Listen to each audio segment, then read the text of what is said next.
اور میں اپنے آپ کو پاک صاف نہیں کہتا، کیونکہ نفس امارہ انسان کو برائی ہی سکھاتا رہتا ہے، مگر یہ کہ میرا پروردگار رحم فرمائے۔ بے شک میرا پروردگار بخشنے والا ہے، مہربان ہے۔ اور بادشاہ نے حکم دیا کہ اسے میرے پاس لاؤ، میں اسے اپنا مصاحب خاص بناؤں گا۔ پھر جب ان سے گفتگو کی تو کہا کہ آج سے تم ہمارے ہاں صاحب منزلت ہو اور صاحب اعتبار ہو۔ یوسف نے کہا مجھے زرعی پیداوار پر مقرر کر دیجئے، کیونکہ میں حفاظت بھی کر سکتا ہوں اور اس کام سے واقف بھی ہوں۔ اس طرح ہم نے یوسف کو ملک مصر میں جگہ دی اور وہ اس ملک میں جہاں چاہتے تھے رہتے تھے۔ ہم اپنی رحمت جس پر چاہتے ہیں کرتے ہیں اور نیکوکاروں کے اجر کو ضائع نہیں کرتے، اور جو لوگ ایمان لائے اور ڈرتے رہے ان کے لیے آخرت کا اجر بہت بہتر ہے۔ اور یوسف کے بھائی کنعان سے مصر میں غلہ خریدنے کے لیے آئے تو یوسف کے پاس گئے، تو یوسف نے ان کو پہچان لیا اور وہ ان کو نہ پہچان سکے۔ اور جب یوسف نے ان کے لیے ان کا سامان تیار کر دیا تو کہا کہ پھر آنا تو جو باپ کی طرف سے تمہارا ایک اور بھائی ہے اسے بھی میرے پاس لیتے آنا۔ کیا تم نہیں دیکھتے کہ میں ناب بھی پوری پوری دیتا ہوں اور مہمانداری بھی خوب کرتا ہوں؟ اب اگر تم اسے میرے پاس نہ لاؤ گے تو نہ تمہیں میرے ہاں سے غلہ ملے گا اور نہ تم میرے پاس ہی آ سکو گے۔ انہوں نے کہا کہ ہم اس کے بارے میں اس کے والد کو پھسلائیں گے اور ہم یہ کام کر کے رہیں گے۔ اور یوسف نے اپنے خدام سے کہا کہ ان کا سرمایہ یعنی غلے کی قیمت ان کے سامان میں رکھ دو۔ عجب نہیں کہ جب یہ اپنے اہل و عیال میں جائیں تو اسے پہچان لیں، اور عجب نہیں کہ یہ پھر یہاں آئے۔ بس جب وہ اپنے والد کے پاس واپس گئے تو کہنے لگے کہ ابا ہمارے لیے غلے کی بندش کر دی گئی ہے، تو ہمارے ساتھ ہمارے بھائی کو بھیج دیجئے تاکہ ہم پھر غلہ لائیں اور ہم اس کے نگہبان ہیں۔ یعقوب نے کہا کہ میں اس کے بارے میں تمہارا اعتبار نہیں کرتا، مگر ویسا ہی جیسا پہلے اس کے بھائی کے بارے میں کیا تھا، سو اللہ ہی بہتر نگہبان ہے اور وہ سب سے زیادہ رحم کرنے والا ہے۔ اور جب انہوں نے اپنا اسباب کھولا تو دیکھا کہ ان کا سرمایہ واپس کر دیا گیا ہے۔ کہنے لگے ابا ہمیں اور کیا چاہیے؟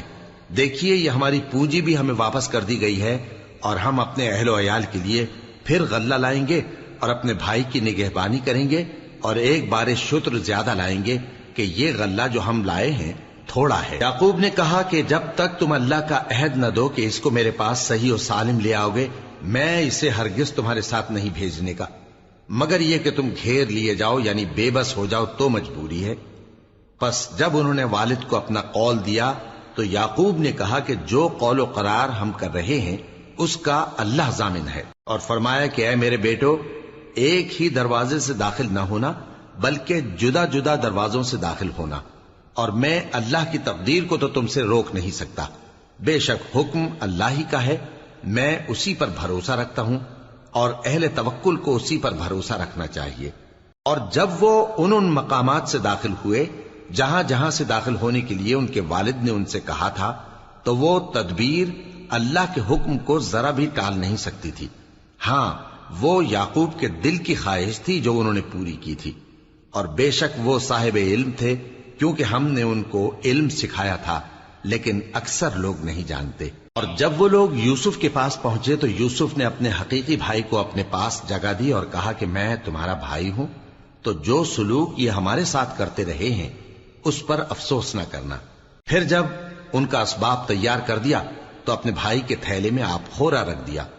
پھر جب وہ آبادی سے باہر نکل گئے تو ایک پکارنے والے نے آواز دی کہ قافلے والو تم تو چور ہو۔ وہ ان کی طرف متوجہ ہو کر کہنے لگے کہ تمہاری کیا چیز کھوئی گئی ہے؟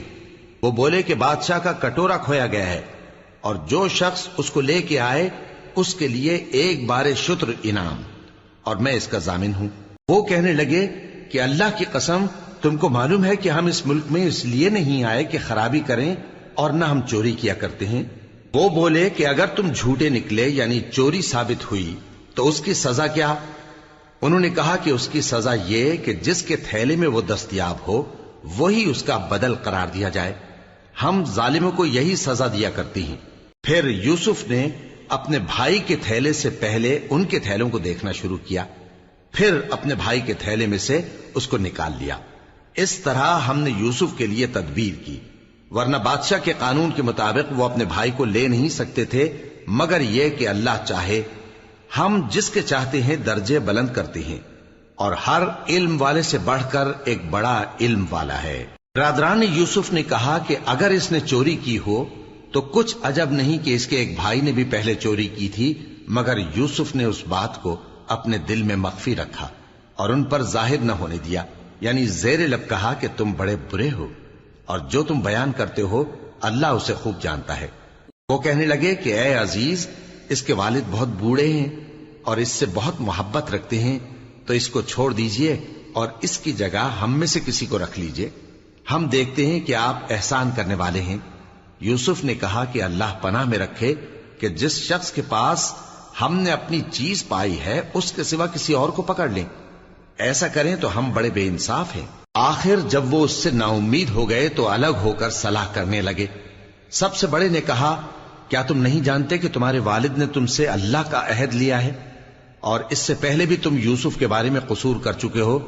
تو جب تک والد صاحب مجھے اجازت نہ دیں میں تو اس جگہ سے ہلنے کا نہیں، یا اللہ میرے لیے کوئی فیصلہ کرے، اور وہ سب سے بہتر فیصلہ کرنے والا ہے۔ تم سب والد صاحب کے پاس واپس جاؤ اور کہو کہ ابا، آپ کے صاحبزادے نے وہاں جا کر چوری کی، اور ہم نے تو اپنی دانست کے مطابق آپ سے اس کے لے آنے کا عہد کیا تھا، مگر ہم غیب کی باتوں کے جاننے اور یاد رکھنے والے تو نہیں تھے، اور جس بستی میں ہم ٹھہرے تھے وہاں سے، یعنی اہل مصر سے، اور جس قافلے میں آئے ہیں اس سے دریافت کر لیجئے، اور ہم اس بیان میں بالکل سچے ہیں۔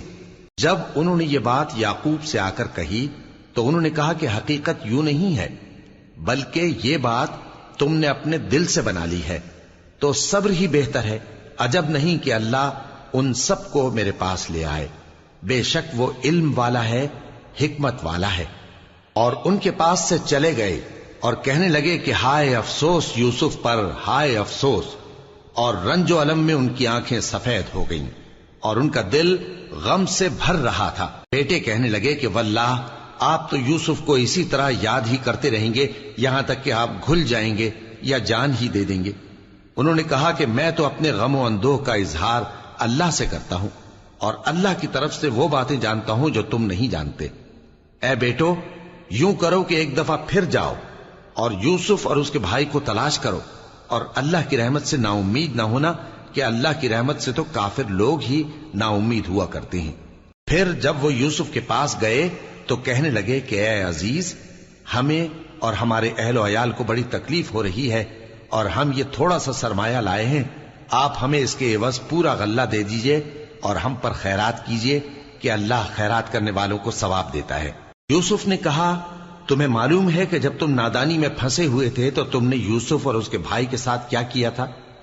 وہ بولے، کیا واقعی تم ہی یوسف ہو؟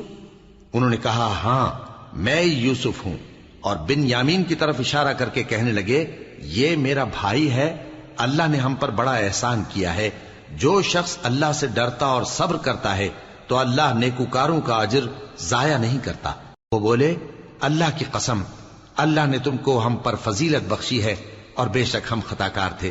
یوسف نے کہا کہ آج کے دن تم پر کوئی ملامت نہیں، اللہ تم کو معاف کرے، اور وہ سب سے بڑھ کر رحم کرنے والا ہے۔ یہ میرا کرتا لے جاؤ، پھر اسے والد صاحب کے منہ پر ڈال دینا تو وہ بینا ہو جائیں گے، اور اپنے تمام اہل و عیال کو میرے پاس لے آؤ۔ اور جب قافلہ مصر سے روانہ ہوا تو ان کے والد کہنے لگے کہ اگر مجھ کو یہ نہ کہو کہ بوڑھا بہک گیا ہے تو مجھے تو یوسف کی بو آ رہی ہے۔ وہ بولے کہ واللہ آپ اسی قدیم غلطی میں مبتلا ہیں۔ مگر جب خوشخبری دینے والا آپ پہنچا تو اس نے کرتا ان کے منہ پر ڈال دیا، سو وہ بینا ہو گئے، اور بیٹوں سے کہنے لگے، کیا میں نے تم سے نہیں کہا تھا کہ میں اللہ کی طرف سے وہ باتیں جانتا ہوں جو تم نہیں جانتے؟ بیٹوں نے کہا کہ ابا، ہمارے لیے ہمارے گناہ کی مغفرت مانگیے، بے شک ہم خطاکار تھے۔ فرمایا، میں اپنے پروردگار سے تمہارے لیے بخشش مانگوں گا، بے شک وہ بخشنے والا ہے، مہربان ہے۔ پھر جب یہ سب لوگ یوسف کے پاس پہنچے تو انہوں نے اپنے والدین کو اپنے پاس جگہ دی اور کہا، مصر میں داخل ہو جائیے، اللہ نے چاہا تو امن و امان سے رہیے گا۔ اور اپنے والدین کو تخت پر بٹھایا اور سب ان کے آگے سجدے میں گر پڑے۔ اور اس وقت یوسف نے کہا، ابا جان، یہ میرے اس خواب کی تعبیر ہے جو میں نے پہلے بچپن میں دیکھا تھا، میرے پروردگار نے اسے سچ کر دیا اور اس نے مجھ پر بہت سے احسان کیے ہیں کہ مجھ کو قید خانے سے نکالا، اور اس کے بعد کہ شیطان نے مجھ میں اور میرے بھائیوں میں فساد ڈال دیا تھا، آپ کو گاؤں سے یہاں لایا۔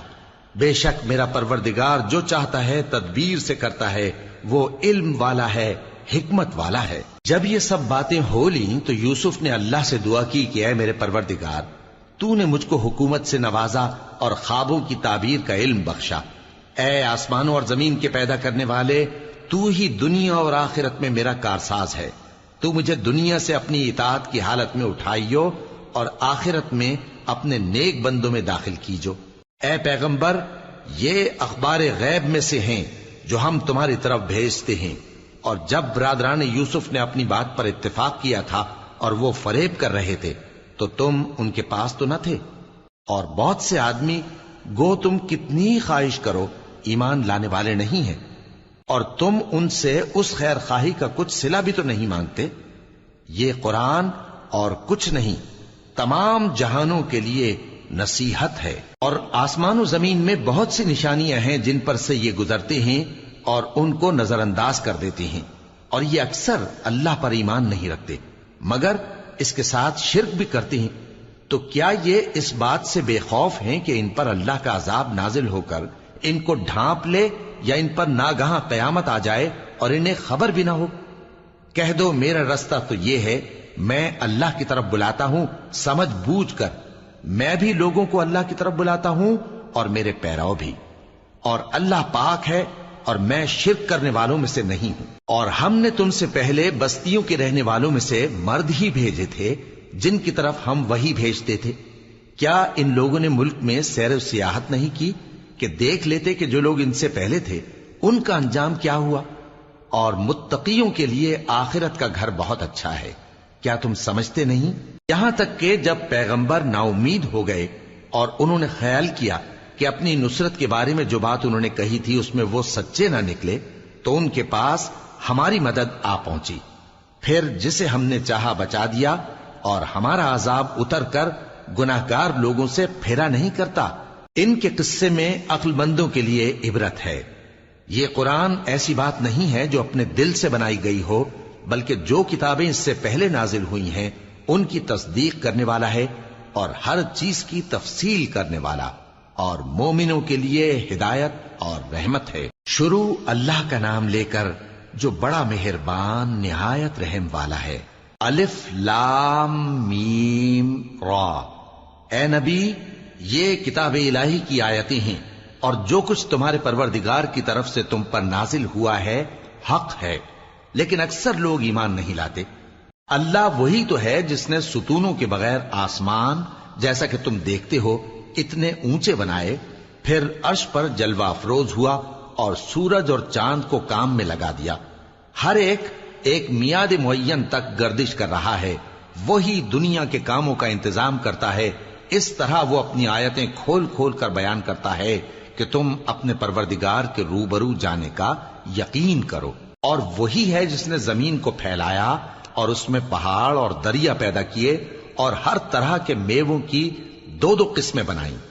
وہی رات کو دن کا لباس پہناتا ہے، غور کرنے والوں کے لیے اس میں بہت سی نشانیاں ہیں۔ اور زمین میں کئی طرح کے قطعات ہیں ایک دوسرے سے ملے ہوئے، اور انگور کے باغ اور کھیتی اور کھجور کے درخت، بعض کی بہت سی شاخیں ہیں اور بعض کی اتنی نہیں ہوتی، باوجود کہ پانی سب کو ایک ہی ملتا ہے۔ اور ہم بعض میووں کو بعض پر لذت میں فضیلت دیتی ہیں، اور اس میں سمجھنے والوں کے لیے بہت سی نشانیاں ہیں۔ اگر تم عجیب بات سننی چاہو تو کافروں کا یہ کہنا عجیب ہے کہ جب ہم مر کر مٹی ہو جائیں گے تو کیا از سر نو پیدا ہوں گے؟ یہی لوگ ہیں جو اپنے پروردگار سے منکر ہوئے ہیں، اور یہی ہیں جن کی گردنوں میں طوق ہوں گے، اور یہی اہل دوزخ ہیں کہ ہمیشہ اس میں جلتے رہیں گے۔ اور یہ لوگ بھلائی سے پہلے تم سے برائی جلدی سے مانگتے ہیں، یعنی طالب عذاب ہیں، حالانکہ ان سے پہلے عذاب واقع ہو چکے ہیں۔ اور تمہارا پروردگار لوگوں کو باوجود ان کی بے انصافیوں کے معاف کرنے والا ہے، اور بے شک تمہارا پروردگار سخت عذاب دینے والا ہے۔ اور کافر لوگ کہتے ہیں کہ اس پیغمبر پر اس کے پروردگار کی طرف سے کوئی نشانی کیوں نازل نہیں ہوئی؟ اے نبی، تم تو صرف خبردار کرنے والے ہو، اور ہر ایک قوم کے لیے رہنما ہوا کرتا ہے۔ اللہ ہی اس بچے سے واقف ہے جو عورت کے پیٹ میں ہوتا ہے، اور وہی پیٹ کے سکڑنے اور بڑھنے سے بھی واقف ہے، اور ہر چیز کا اس کے ہاں ایک اندازہ مقرر ہے۔ وہ چھپی اور ظاہر چیزوں کا جاننے والا ہے، سب سے بزرگ ہے، عالی رتبہ ہے۔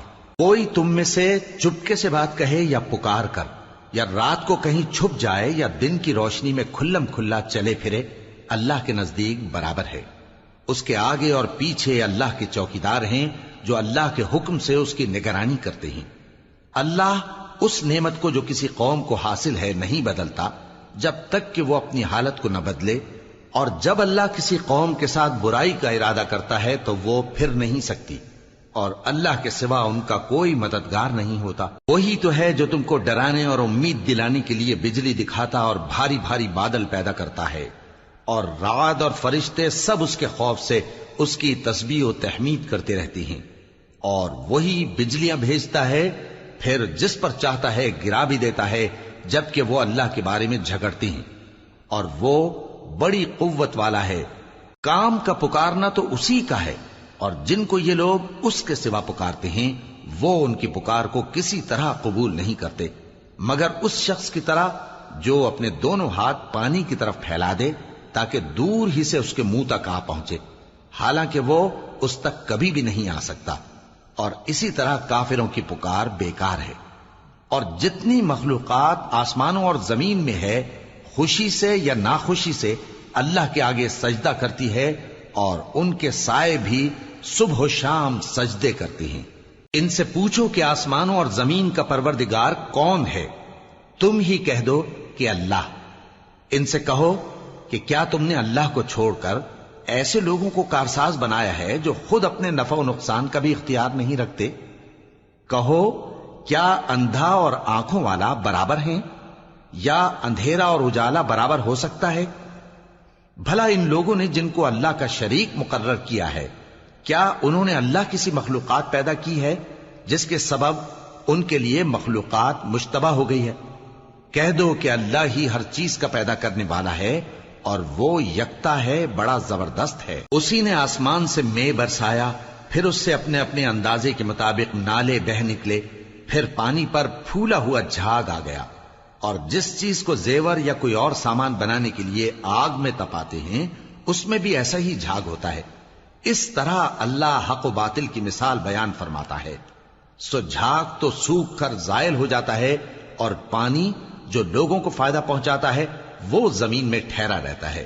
اس طرح اللہ صحیح اور غلط کی مثالیں بیان فرماتا ہے تاکہ تم سمجھو۔ جن لوگوں نے اللہ کے حکم کو قبول کیا ان کی حالت بہت بہتر ہوگی، اور جنہوں نے اس کو قبول نہ کیا، اگر روئے زمین کے سب خزانے ان کے اختیار میں ہوں تو وہ سب کے سب اور ان کے ساتھ اتنے ہی اور نجات کے بدلے میں صرف کر ڈالیں، مگر نجات کہاں؟ ایسے لوگوں کا حساب بھی برا ہوگا، اور ان کا ٹھکانہ بھی دوزخ ہے، اور وہ بری جگہ ہے۔ بھلا جو شخص یہ جانتا ہے کہ جو کچھ تمہارے پروردگار کی طرف سے تم پر نازل ہوا ہے حق ہے، وہ اس شخص کی طرح ہے جو اندھا ہے، اور سمجھتے تو وہی ہیں جو عقل مند ہیں، جو اللہ کے عہد کو پورا کرتے ہیں اور قول و قرار کو نہیں توڑتے، اور جن رشتوں کے جوڑے رکھنے کا اللہ نے حکم دیا ان کو جوڑے رکھتے، اور اپنے پروردگار سے ڈرتے رہتے اور برے حساب سے خوف رکھتے ہیں، اور جو اپنے پروردگار کی خوشنودی حاصل کرنے کے لیے مصائب پر صبر کرتے ہیں اور نماز پڑھتے ہیں، اور جو مال ہم نے ان کو دیا ہے اس میں سے پوشیدہ اور ظاہر خرچ کرتے ہیں، اور نیکی سے برائی کو دور کرتے ہیں، یہی لوگ ہیں جن کے لیے عاقبت کا گھر ہے، یعنی ہمیشہ رہنے کے باغات جن میں وہ داخل ہوں گے، اور ان کے باپ دادوں اور بیویوں اور اولاد میں سے جو نیکوکار ہوں گے وہ بھی بہشت میں جائیں گے، اور فرشتے بہشت کے ہر ایک دروازے سے ان کے پاس آئیں گے اور کہیں گے تم پر سلام ہو، یہ تمہاری ثابت قدمی کا بدلہ ہے، اور عاقبت کا گھر خوب گھر ہے۔ اور جو لوگ اللہ سے پختہ عہد کر کے اس کو توڑ ڈالتے اور جن رشتوں کے جوڑے رکھنے کا اللہ نے حکم دیا ہے ان کو قطع کر دیتے اور ملک میں فساد کرتے ہیں، ایسوں پر لعنت ہے اور ان کے لیے برا انجام ہے۔ اللہ جس کا چاہتا ہے رزق فراخ کر دیتا ہے اور جس کا چاہتا ہے تنگ کر دیتا ہے۔ اور کافر لوگ دنیا کی زندگی پر خوش ہو رہے ہیں، اور دنیا کی زندگی آخرت کے مقابلے میں بہت تھوڑا سامان ہے۔ اور کافر کہتے ہیں کہ اس پیغمبر پر اس کے پروردگار کی طرف سے کوئی نشانی کیوں نازل نہیں ہوئی؟ کہہ دو کہ اللہ جسے چاہتا ہے گمراہ کرتا ہے، اور جو اس کی طرف رجوع ہوتا ہے اس کو اپنی طرف کا رستہ دکھاتا ہے، یعنی ان کو جو ایمان لاتے اور جن کے دل اللہ کی یاد سے آرام پاتے ہیں ان کو۔ اور سن رکھو کہ اللہ کی یاد سے ہی دل آرام پاتے ہیں۔ جو لوگ ایمان لائے اور عمل نیک کیے ان کے لیے خوشحالی اور عمدہ ٹھکانہ ہے۔ جس طرح ہم پہلے پیغمبر بھیجتے رہے ہیں اسی طرح اے نبی ہم نے تم کو اس امت میں جس سے پہلے بہت سی امتیں گزر چکی ہیں بھیجا ہے، تاکہ تم ان کو وہ کتاب جو ہم نے تمہاری طرف بھیجی ہے پڑھ کر سنا دو۔ اور یہ لوگ رحمان کو نہیں مانتے۔ کہہ دو وہی تو میرا پروردگار ہے، اس کے سوا کوئی معبود نہیں، میں اسی پر بھروسہ رکھتا ہوں اور اسی کی طرف رجوع کرتا ہوں۔ اور اگر کوئی قرآن ایسا ہوتا کہ اس کی تاثیر سے پہاڑ چل پڑتے یا زمین پھٹ جاتی یا مردوں سے کلام کر سکتے تو کیا یہ لوگ ایمان لے آتے؟ بات یہ ہے کہ سب باتیں اللہ کے اختیار میں ہیں، تو کیا مومنوں کو اس سے اطمینان نہیں ہوا کہ اگر اللہ چاہتا تو سب لوگوں کو ہدایت کے رستے پر چلا دیتا؟ اور کافروں پر ہمیشہ ان کے اعمال کے بدلے آفت آتی رہے گی یا ان کے مکانات کے قریب نازل ہوتی رہے گی یہاں تک کہ اللہ کا وعدہ آ پہنچے۔ بے شک اللہ وعدہ خلاف نہیں کرتا۔ اور تم سے پہلے بھی رسولوں کے ساتھ تمسخر ہوتے رہے ہیں، تو میں نے کافروں کو مہلت دی، پھر میں نے ان کو پکڑ لیا، سو دیکھ لو کہ میرا عذاب کیسا رہا۔ تو کیا وہ جو ہر شخص کے اعمال کا نگراں و نگہبان ہے وہ بتوں کی طرح بے علم و بے خبر ہو سکتا ہے؟ اور ان لوگوں نے اللہ کے شریک مقرر کر رکھے ہیں۔ ان سے کہو کہ ذرا ان کے نام تو لو۔ کیا تم اسے ایسی چیزیں بتاتے ہو جو روئے زمین پر ہیں اور اسے معلوم نہیں، یا تم لوگ محض سطحی بات کی تقلید کرتے ہو؟ اصل یہ ہے کہ کافروں کو ان کے فریب خوبصورت معلوم ہوتے ہیں اور وہ ہدایت کے رستے سے روک لیے گئے ہیں، اور جسے اللہ گمراہ رہنے دے اسے کوئی ہدایت کرنے والا نہیں۔ ان کو دنیا کی زندگی میں بھی عذاب ہے اور آخرت کا عذاب تو بہت ہی سخت ہے، اور ان کو اللہ کے عذاب سے کوئی بھی بچانے والا نہیں۔ جس جنت کا پرہیزگاروں سے وعدہ کیا گیا ہے اس کی شان یہ ہے کہ اس کے نیچے نہریں بہ رہی ہیں، اس کے پھل ہمیشہ باقی رہنے والے ہیں اور اس کے سائے بھی۔ یہ ان لوگوں کا انجام ہے جو متقی ہیں، اور کافروں کا انجام دوزخ ہے۔ اور جن لوگوں کو ہم نے کتاب دی ہے وہ اس کتاب سے جو تم پر نازل ہوئی ہے خوش ہوتی ہیں، اور بعض فرقے اس کی بعض باتیں نہیں بھی مانتے۔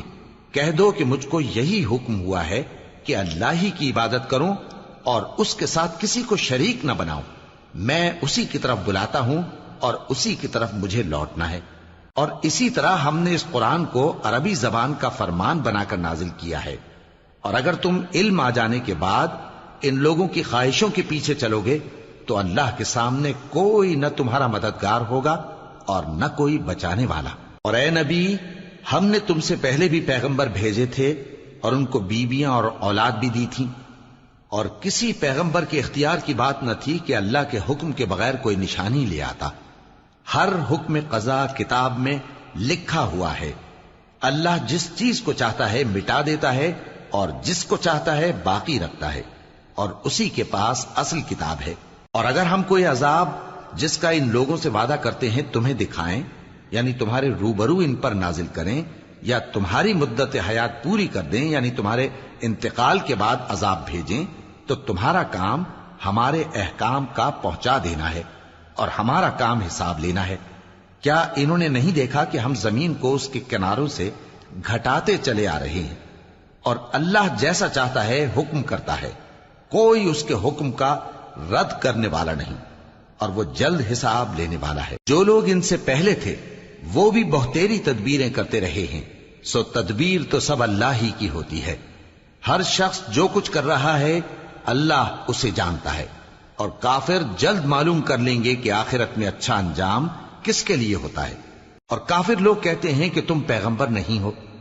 کہہ دو کہ میرے اور تمہارے درمیان اللہ اور وہ شخص جس کے پاس کتاب آسمانی کا علم ہے بطور گواہ کافی ہے۔ شروع اللہ کا نام لے کر جو بڑا مہربان نہایت رحم والا ہے۔ الف لام را، یہ ایک پر نور کتاب ہے، اس کو ہم نے تم پر اس لیے نازل کیا ہے کہ تم لوگوں کو اندھیروں سے نکال کر روشنی کی طرف لے جاؤ، یعنی ان کے پروردگار کے حکم سے عزت والے خوبیوں والے مالک کے راستے کی طرف، یعنی اس اللہ کے راستے کی طرف کہ جو کچھ آسمانوں اور زمین میں ہے سب اسی کا ہے، اور ان کافروں کے لیے عذاب شدید کی وجہ سے تباہی اور بربادی مقدر ہے، جو آخرت کے مقابلے میں دنیاوی زندگی کو پسند کرتے اور لوگوں کو اللہ کے راستے سے روکتے اور اس میں کجی چاہتے ہیں۔ یہ لوگ بڑے دور کی گمراہی میں ہیں، اور ہم نے کوئی پیغمبر نہیں بھیجا مگر وہ اپنی قوم کی زبان بولتا تھا تاکہ انہیں احکام الہی کھول کھول کر بتا دے۔ پھر اللہ جسے چاہتا ہے گمراہ رہنے دیتا ہے اور جسے چاہتا ہے ہدایت دیتا ہے، اور وہ غالب ہے، حکمت والا ہے۔ اور ہم نے موسیٰ کو اپنی نشانیاں دے کر بھیجا کہ اپنی قوم کو تاریکیوں سے نکال کر روشنی میں لے جاؤ اور ان کو اللہ کے دن یاد دلاؤ، اور اس میں ان لوگوں کے لیے جو صابر و شاکر ہیں نشانیاں ہیں۔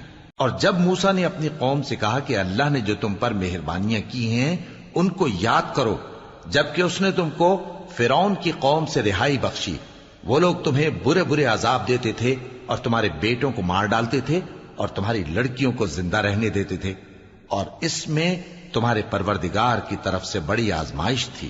اور جب تمہارے پروردگار نے تم کو آگاہ کیا کہ اگر شکر کرو گے تو میں تمہیں زیادہ دوں گا، اور اگر ناشکری کرو گے تو یاد رکھو کہ میرا عذاب بھی سخت ہے۔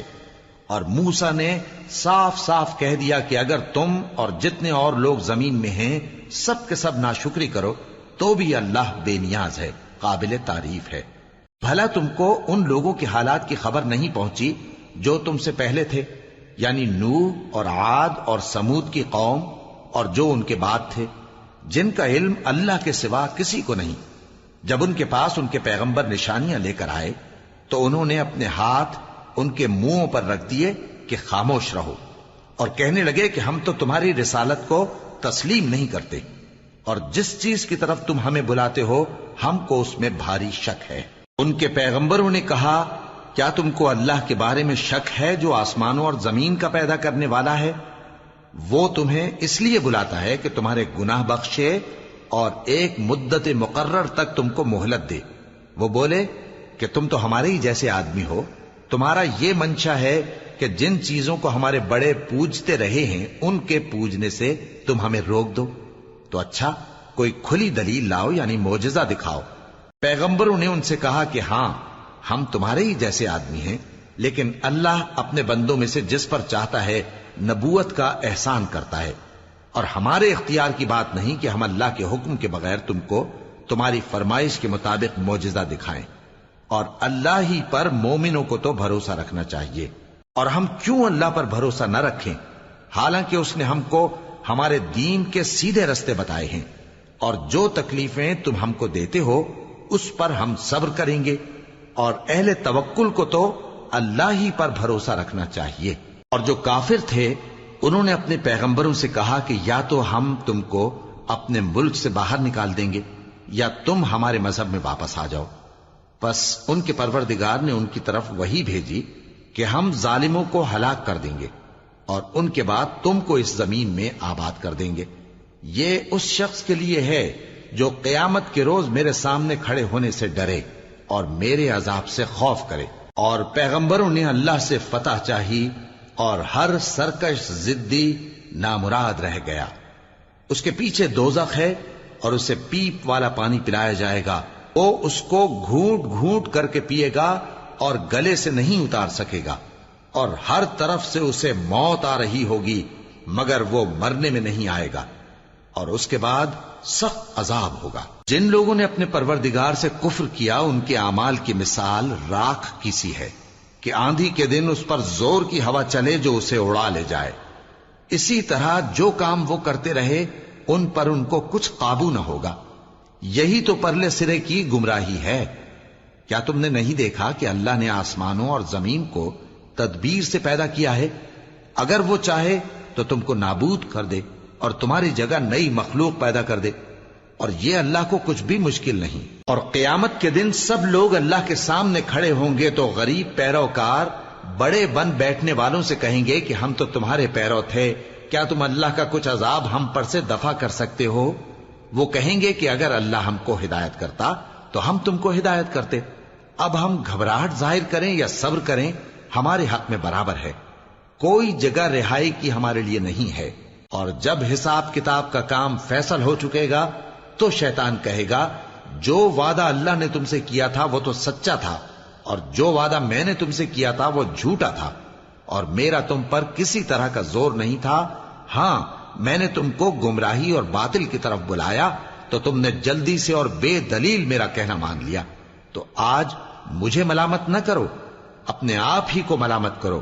نہ میں تمہاری فریاد رسی کر سکتا ہوں اور نہ تم میری فریاد رسی کر سکتے ہو۔ میں اس بات سے انکار کرتا ہوں کہ تم پہلے مجھے شریک بناتے تھے۔ بے شک جو ظالم ہیں ان کے لیے درد دینے والا عذاب ہے۔ اور جو ایمان لائے اور عمل نیک کرتے رہے وہ بہشتوں میں داخل کیے جائیں گے جن کے نیچے نہریں بہ رہی ہیں۔ اپنے پروردگار کے حکم سے وہ ہمیشہ ان میں رہیں گے، وہاں وہ ہر ملاقات پر ایک دوسرے کو سلام کہیں گے۔ کیا تم نے نہیں دیکھا کہ اللہ نے کلمہ طیبہ کی کیسی مثال بیان فرمائی ہے؟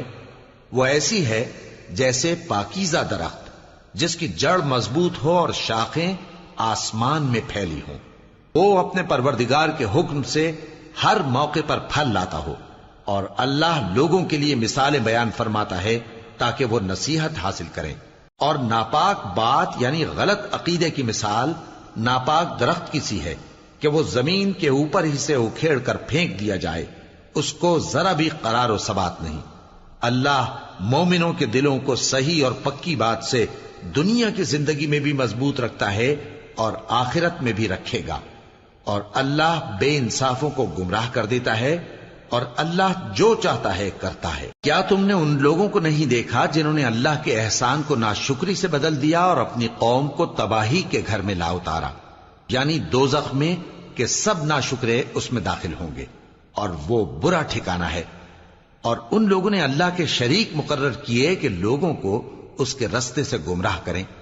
کہہ دو کہ چند روز فائدے اٹھا لو، آخر کار تم کو دوزخ کی طرف لوٹ کر جانا ہے۔ اے پیغمبر، میرے مومن بندوں سے کہہ دو کہ نماز پڑھا کریں، اور اس دن کے آنے سے پیشتر جس میں نہ اعمال کا سودا ہوگا اور نہ دوستی کام آئے گی، ہمارے دیے ہوئے مال میں سے پوشیدہ اور علانیہ خرچ کرتے رہیں۔